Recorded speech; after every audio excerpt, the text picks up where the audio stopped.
नमस्कार दोस्तों, education study circle में आपका स्वागत दोस्तों। तो आज विद्युत आवेश तथा क्षेत्र के एनसीईआरटी के आंकिक प्रश्न पार्ट 3 देखेंगे दोस्तों। इसके पहले और दूसरे पार्ट में बहुत सारे क्वेश्चनों को बताएं, जिन्होंने अगर वो वीडियो नहीं देखा जाके देखें। स्टार्ट करने से पहले तो जिन्होंने अभी चैनल को सब्सक्राइब नहीं किया तो प्लीज सब्सक्राइब करें। चलते हैं, स्टार्ट करते हैं दोस्तों। देखिए क्वेश्चन क्या है, 11वां क्वेश्चन आपके सामने प्रस्तुत है। देखिए क्या कह रहा है, एक समान वैद्युत क्षेत्र तीव्रता E बराबर कितना दिया, 3×10⁻³ न्यूटन प्रति कूलम पर विचार कीजिए। एक क्या कह रहा है, एक कह रहा है इस क्षेत्र का 10 सेंटीमीटर भुजा के वर्ग के उस पार्श्व का तल y' z के समांतर है, भुजा से गुजरने वाला वैद्युत फ्लक्स क्या होगा। फिर उसी तरह B क्या दिया, इसी वर्ग से गुजरने वाले वैद्युत फ्लक्स कितना होगा यदि इसका अभिलंब x अक्ष से 60 अंश का कोण बनाता। तो बहुत ही सिंपल क्वेश्चन है। देखिए कैसे सॉल्व करना है, सॉल्व करेंगे। पहले दिया क्या है, वैद्युत क्षेत्र की तीव्रता E कितना है आपका 3×10⁻³ I न्यूटन प्रति कूलम, और फिर भुजा कितना दिया है 10 सेंटीमीटर। तो जैसा कि हम जानते हैं वैद्युत फ्लक्स बराबर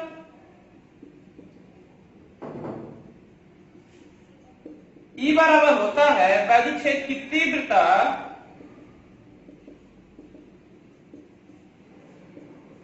गुणे भुजा का, मतलब वर्ग भुजा का क्षेत्रफल, वर्ग का क्षेत्रफल आपने पढ़ा ही है।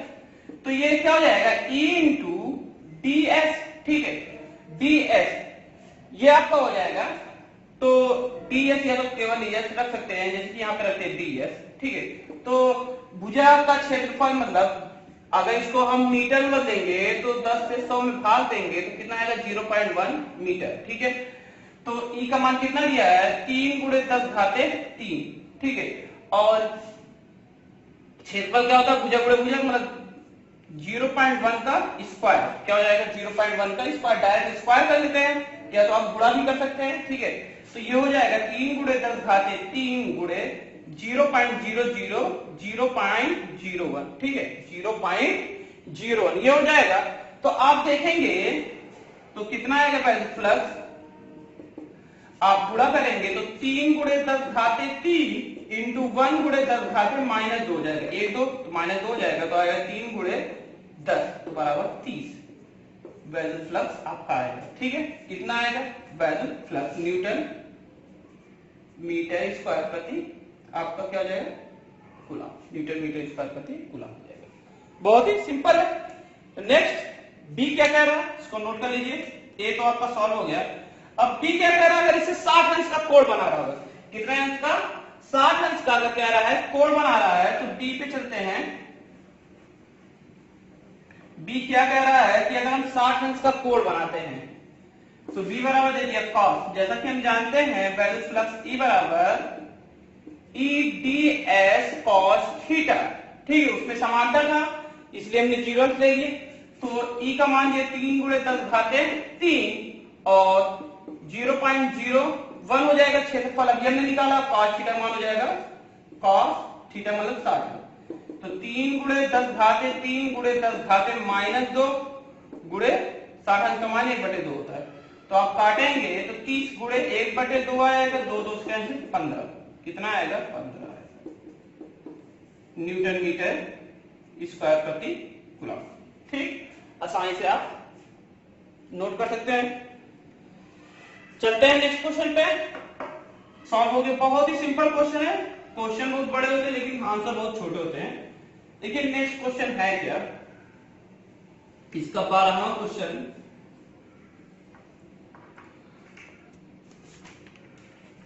क्वेश्चन आपका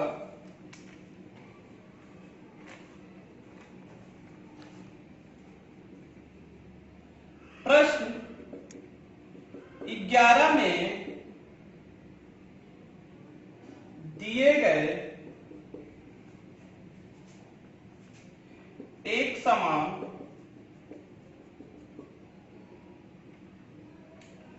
विद्युत क्षेत्र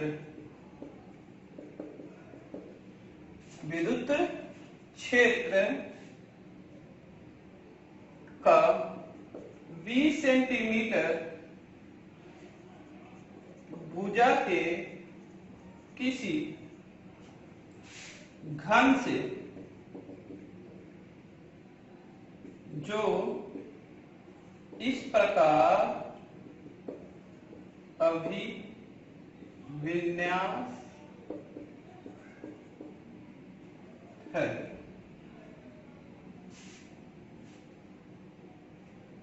कि उसके फ्लक्स तलों के समांतर है।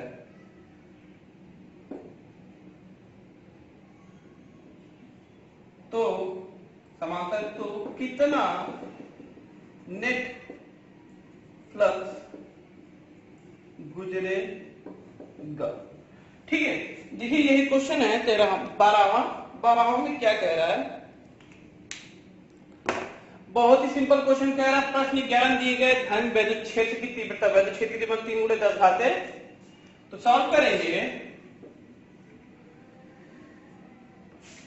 दिए हुए प्रश्न में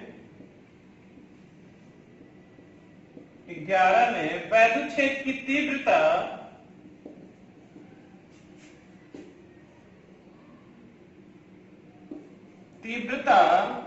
तीन गुणे 10 घाते 3 है तथा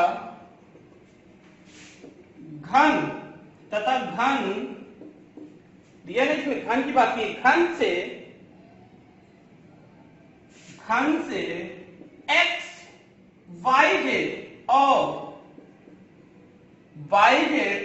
z y जो एक दूसरे के समांतर है, तो इनका वैद्युत फ्लक्स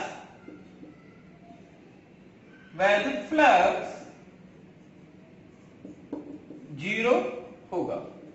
क्या होगा, ये एक दूसरे के समांतर हैं और विपरीत में है, तो ये इनका क्या होगा, वैद्युत फ्लक्स 0 होगा। ठीक है, फिर कह रहा फ्लक्स के समांतर तो कितना नेट कुल, तो कुल भाई एक्स वाई वाई जेड एक दूसरे के समांतर होंगे, तो अर्थात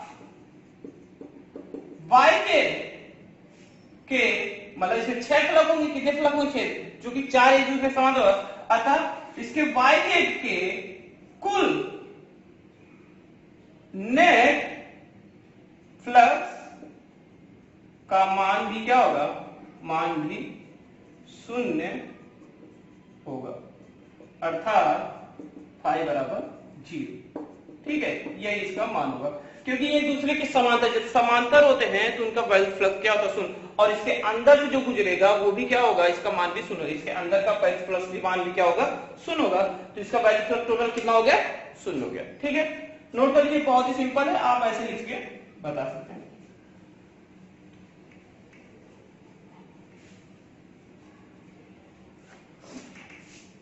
तेरहवां क्वेश्चन में देखते हैं क्या है।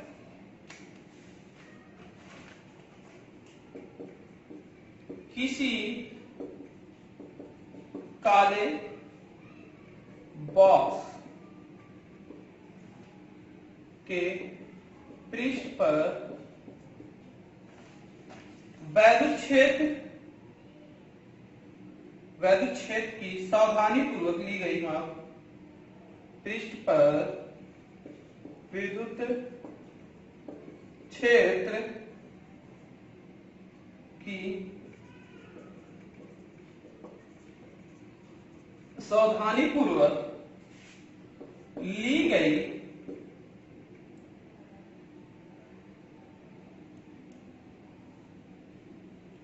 माप यह संकेत देती है कि बॉक्स के पृष्ठ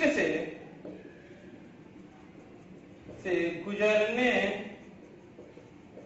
वाली net flux 8 × 10⁻³ newton metre square प्रति कूलम है। फिर कह रहा है ए बॉक्स के भीतर नेट आवेश कितना है। बी कह रहा है यदि बॉक्स के पृष्ठ से नेट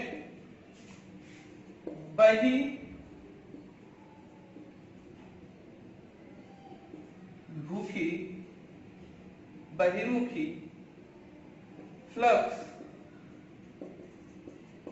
शून्य है तो निष्कर्ष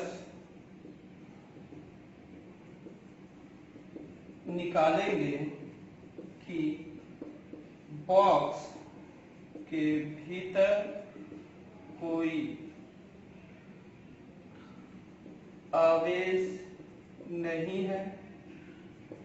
क्यों अथवा क्यों नहीं। क्वेश्चन देखिए बहुत बड़ा है लेकिन बहुत ही सिंपल होगा। जितने बड़े क्वेश्चन होते उतने ही सिंपल आंसर आते हैं इसके। देखिए क्या कह रहा है, कह रहा किसी बॉक्स के पृष्ठ पर वैद्युत क्षेत्र सावधानी पूर्वक यह माप कह रहे हैं कि यह माप संकेत देती है कि बॉक्स के पृष्ठ से गुजरने वाली वैद्युत फ्लक्स, तो वैद्युत फ्लक्स दे दिया है, सॉल्व करेंगे। फ्लक्स कितना दिया है 8 × 10⁻³ न्यूटन मीटर स्क्वायर प्रति कूलम। तो कह रहा है गॉस के भीतर नेट आवेश कितना होगा, जैसा कि गॉस के प्रमेय से कितना होगा ए कितना हो जाएगा, ए सॉल्व कर रहे हैं। गॉस के प्रमेय से क्या होता है Q/ε0। तो ε0 का मान कितना होता है 8.854 × 10⁻⁻12 ये होता है। ठीक है, तो मान रख दीजिए Q का मान हमको निकालना है, इसका मान जान रहे हैं 8.85 × 10⁻⁻12 और E का मान कितना दे दिया F, इसका मान दिया है 8 × 10⁻3। तो ये गुणा कर लीजिए Q बराबर हो जाए 8 × 10⁻3 8.85 × 10⁻⁻12। ठीक है, तो हो जाएगा 8×5 = 0, 8 64 64 4 68 हो जाएगा। ठीक है, और फिर 8 64 और 64 और 70 हो जाएगा। ठीक है, तो कितने के बाद दशमलव 2 के बाद दशमलव, तो 3 × 10⁻⁻9। तो यह तो आएगा Q बराबर हो जाएगा 0.8 × 10⁻8 कूलम। ठीक है, बहुत ही सिंपल आंसर है। तो एक ही पृष्ठ में कितना आवेश कार्य करेगा, इतना आवेश कार्य करेगा। ठीक है, दूसरे क्वेश्चन में देखते हैं दूसरा बी क्या कह रहा है, आप इसको नोट कर लीजिए। बी देखिए क्या कह रहा है,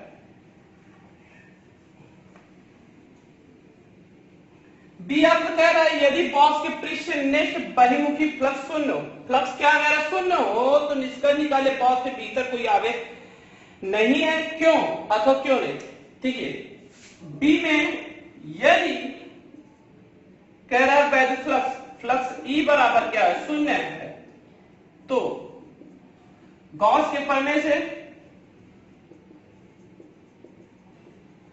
तो क्या हो जाएगा Fe बराबर Q/ε0। तो मान रख देंगे 0 × Q बराबर 8.85 × 10⁻⁻12। तो आपका Q का मान कितना आएगा, तो ये गुणा होगा 0 × 8.85 × 10⁻⁻12। किसी भी संख्या 0 से गुणा करते हैं तो क्या आएगा, Q का मान कितना आएगा 0। अतः बॉक्स के अंदर आवेश 0 होगा। बहुत ही सिंपल क्वेश्चन है, आप आसानी सॉल्व कर सकते हैं क्योंकि इसका मान भी क्या होगा शून्य। जब भाई कह रहा है कि फ्लक्स 0 है तो आवेश भी क्या होगा 0 ही होगा। ठीक, क्वेश्चन बड़े, क्वेश्चन देख के लोग डर जाते हैं, तो डरने की जरूरत नहीं। क्वेश्चन जितने बड़े होते हैं अगर आप सावधानी पूर्वक पढ़ेंगे तो आंसर उतना ही सिंपल होगा और बहुत ही सिंपल तरीके से आप सॉल्व कर सकते हैं। जितने बड़े क्वेश्चन है तो उतना ही छोटा आंसर रहता है, ये ध्यान में रखिएगा। 14वां क्वेश्चन देखते हैं क्या है। 14वां क्वेश्चन क्या कह रहा है, देखिए चित्र 1.6 में, चित्र 1.6 में दर्शाइए अनुसार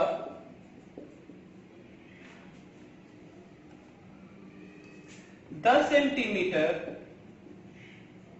भुजा के किसी वर्ग के केंद्र से ठीक 5 सेंटीमीटर ऊंचाई पर कोई 10 माइक्रोकूलम आवेश रखा है।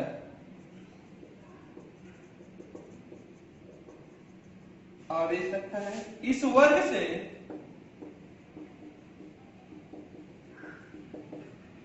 गुजरने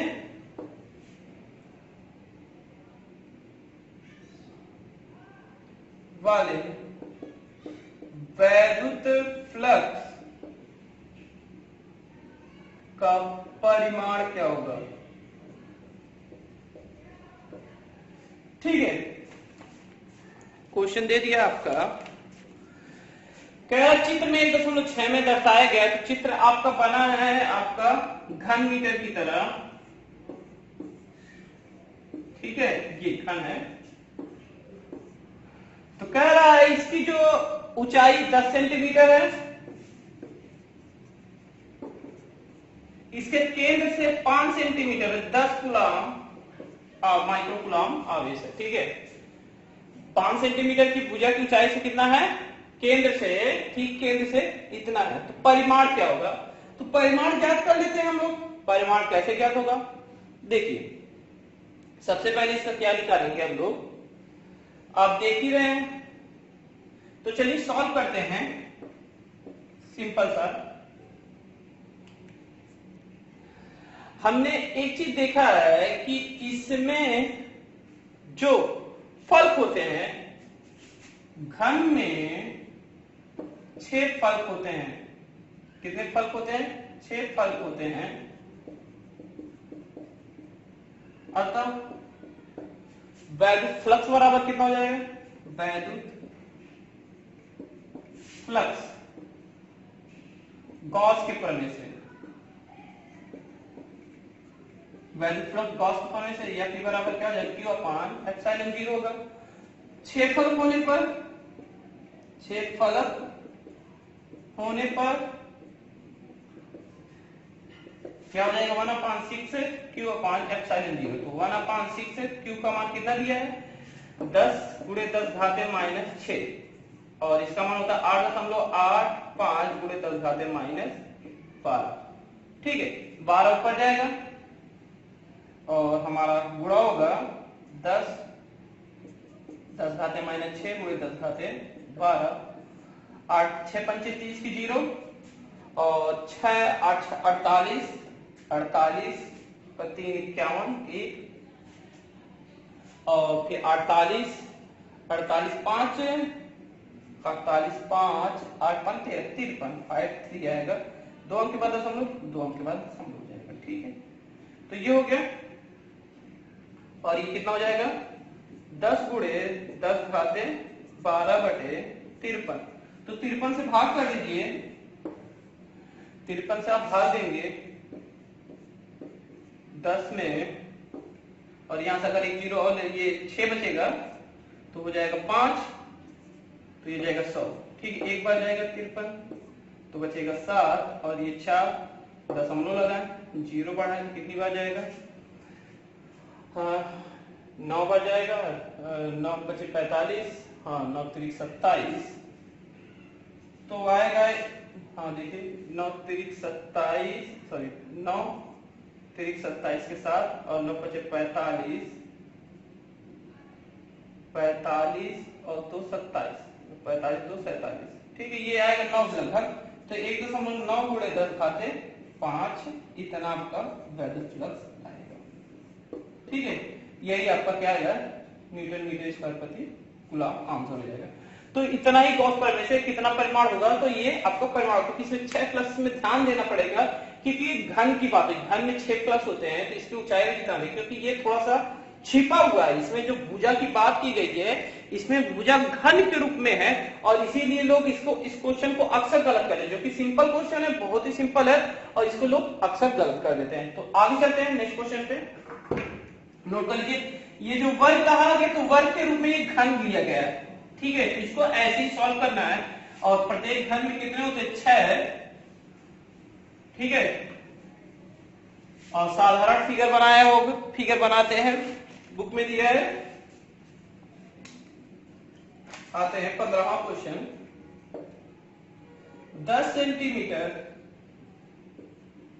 त्रिज्या के चालक गोले पर स्थित अज्ञात परिमाण का आवेश है। यदि गोले के केंद्र से 20 सेंटीमीटर दूरी पर विद्युत क्षेत्र 1.5 × 10⁻³ न्यूटन कूलम त्रिज्या अंतःमुखी है तो गोले पर नेट आवेश कितना है? हाँ, नेट आवेश कितना है, तो आवेश की बात की गई है। सिंपल सा क्वेश्चन देखिए, इसके पहले हमने सॉल्व करेंगे। सबसे पहले हमने बता दें कि जो इसके पहले हमने गॉसियन पृष्ठ के बारे में पढ़ा था, गॉसियन पृष्ठ के बारे में आपने पढ़ा था गोला। तो कह रहे हैं कि ये गोला बनाइए, पहले हम कह रहे हैं गोला बनाइए आप, ये जो ये कितना है r दूरी 10 सेंटीमीटर। फिर इसी केंद्र से कह रहा है कि 20 सेंटीमीटर पे एक गॉसियन पृष्ठ का गोला बना है। ये क्या है, 20 सेंटीमीटर, इसी से 20 सेंटीमीटर गॉसियन पृष्ठ का गोला बना है। तो उस पे क्या करें, तो 20 सेंटीमीटर त्रिज्या केंद्र से जो गॉसियन पृष्ठ का निर्माण कर रहा है। क्वेश्चन में यही है, कह रहा है चालक के स्थित अज्ञात परिमाण का आवेश ज्ञात करना है केंद्र से 20 सेंटीमीटर की दूरी पे और न्यूटन प्रति कूलम मतलब वैद्युत क्षेत्र की तीव्रता दे दिया है। E बराबर कितना दिया है, 1.5 × 10⁻³ न्यूटन प्रति कूलम। तो कह रहा है अंतःमुखी गोले पे नेट आवेश कितना होगा। जैसा कि आप जानते हैं नेट आवेश पहले की हमने, तो अब जैसे एकदम मतलब फार्मूला ज्ञात किए तो उसी तरह ज्ञात करना है। तो पहले हमने क्या ज्ञात किया था, तो E बराबर क्या होता है, आपने वैल्यू फ्लक्स बराबर क्या पढ़ा था, E dA और इसमें क्या हो जाएगा cos 180 क्योंकि ये समांतर है तो ये हो जाएगा -E dA, माइनस हो जाएगा वैद्युत फ्लक्स E। तो वैद्युत फ्लक्स E कुल वैद्युत फ्लक्स ध्यान आ रहा होगा आपको। अगर जिन्होंने वो निगमन नहीं देखा है, जाके गॉसियन पृष्ठ के अनुप्रयोग, जैसे गॉस प्रमेय का जो अनुप्रयोग में हमने सूत्र डेवलप किया था, उसी पे ये सारा क्वेश्चन है। वैद्युत फ्लक्स, कुल वैद्युत फ्लक्स आपको ध्यान आ रहा होगा। तो हमने यहाँ समाकलन लिया था, माइनस ही काम हो जाएगा तो डी है, तो इसका क्या होता है 4πr²। कितना होता है वैद्युत क्षेत्र, गोले का क्षेत्रफल कितना होता है, गोले का क्षेत्रफल आपको याद आ रहा होगा 4πr²। अब आ रहा होगा ठीक, ये हो जाएगा, ध्यान आ रहा होगा कितना हो रहा, तो आपका हो जाएगा -E 4πr²। ठीक है, r का मान आप रख सकते हैं और तो इसको समीकरण 1 मान लीजिए। गॉस के प्रमेय से गॉस का प्रमेय क्या है, E बराबर क्या होता है, एप्सिलॉन 0। इस समीकरण 1 मान लीजिए, समीकरण 2, समीकरण 1 समीकरण 2 से ऐसे ही हम लोग सॉल्व किए थे, समीकरण 1 और समीकरण 2 से। आपको ध्यान आ रहा है, समीकरण 1 समीकरण 2 से चलते हैं। समीकरण 1 का मान कितना दिया है आप देख रहे हैं, तो -f(4πr²) और हो जाएगा q/ε0। तो q का मान कितना हो जाएगा, -e(4πr²)ε0। अब मान रख दीजिए यहाँ पे q का मान, तो q e का मान कितना दिया, 1.5 × 10⁻³ दिया है, तो माइनस का छेद रहेगा ही, गुणे 4 गुणे 3.14 गुणे r का मान 0.2 और एप्सिलॉन मान होता है 8.85 गुणे 10⁻12। तो आप करेंगे 1.5 तो हो जाएगा, 4 तो 6 हो जाएगा, गुणे 10⁻3 तो 10⁻9 हो जाएगा, घात गुणे 8.85 गुणे 3.14 और इसका हो जाएगा 0.02। तो सबका गुणा करोगे लगभग आएगा 6.67 गुणे 10⁻9 कूलम। लगभग यही आंसर आना चाहिए, ठीक है। लगभग में आप एक बार मैच करके बताइएगा, गुणा कर लीजिएगा, गुणा करके देख के बताइएगा, यही आंसर होना चाहिए। और अगर आंसर में कोई दिक्कत हो रहा है तो कमेंट करके जरूर बताइएगा। हमारे हिसाब से ये होगा गुणा करने पे, और गुणा करके आप बताइएगा। और जिन्होंने अभी तक चैनल को सब्सक्राइब नहीं किया प्लीज सब्सक्राइब करें और वीडियो को लाइक करिएगा और कमेंट करके जरूर बताइए कि ये वीडियो आपको कैसा लगा। दोस्तों नमस्कार दोस्तों, नेक्स्ट पार्ट में इसके सारे क्वेश्चन सॉल्व करेंगे।